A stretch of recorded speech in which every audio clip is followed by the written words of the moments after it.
ஸ்ரீ கிருஷ்ணாவின் அன்பு வணக்கங்கள். ஏப்ரல் மாத ராசி பலன் கும்ப ராசிக்காரர்களுக்கு எப்படி இருக்கும் வாங்க பார்க்கலாம். பொறுமையும் நிதானமும் தேவைப்படும் ஒரு மாதமாகவே இந்த மாதம் உங்களுக்கு அமையப் போகின்றது. உங்கள் பணியிடத்தில் செவ்வாயின் நிலை சாதகமாக இல்லாததால் பணியில் அதீத கவனம் தேவை. தேவையற்ற வாக்குவாதங்களை தவிர்த்து மேலதிகாரிகளின் பேசும்போது வார்த்தைகளில் நிதானத்தை கடைபிடிக்க வேண்டும்.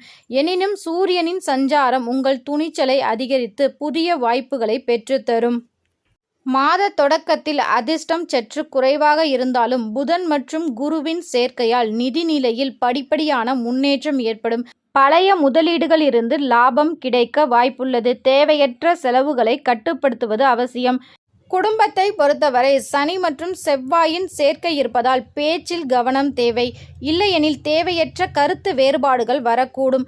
திருமணமான தம்பதிகளுக்கிடையே புரிதல் மேம்படும். மாதத்தின் பிற்பகுதியில் சுக்கிரனின் தாக்கத்தால் அன்பும் மகிழ்ச்சியும் குடும்பத்தில் அதிகரிக்கும். ஆரோக்கியத்தை பொறுத்தவரை அதிகப்படியான வேலை பளு காரணமாக மன அழுத்தம் அல்லது உடல் சோர்வு ஏற்படலாம். சரியான உணவு முறை பின்பற்றுவது, போதிய ஓய்வு எடுப்பது ஆரோக்கியத்திற்கு உதவும். மாணவர்கள் படிப்பில் சீரான முன்னேற்றத்தை காண்பார்கள். ஒரு நேரத்தில் ஒரு விஷயத்தில் மட்டும் கவனம் செலுத்துவது சிறப்பான பலனை தரும். ஏப்ரல் 14 தமிழ் புத்தாண்டுக்கு முன்னதாக லக்ஷ்மி நரசிம்மரை வழிபாடு செய்வது நன்மையை தரும். மேலும் இந்த மாதம் முழுவதும் சனிக்கிழமைகளில் லக்ஷ்மி தாயாரை தொடர்ந்து நீங்கள் வழிபாடு செய்வது உங்களுக்கு மேலும் பல நன்மைகளை பெற்றுத்தரும். நன்றி, வணக்கம். இது உங்கள் ஸ்ரீ கிருஷ்ணா யூடியூப் சேனல்.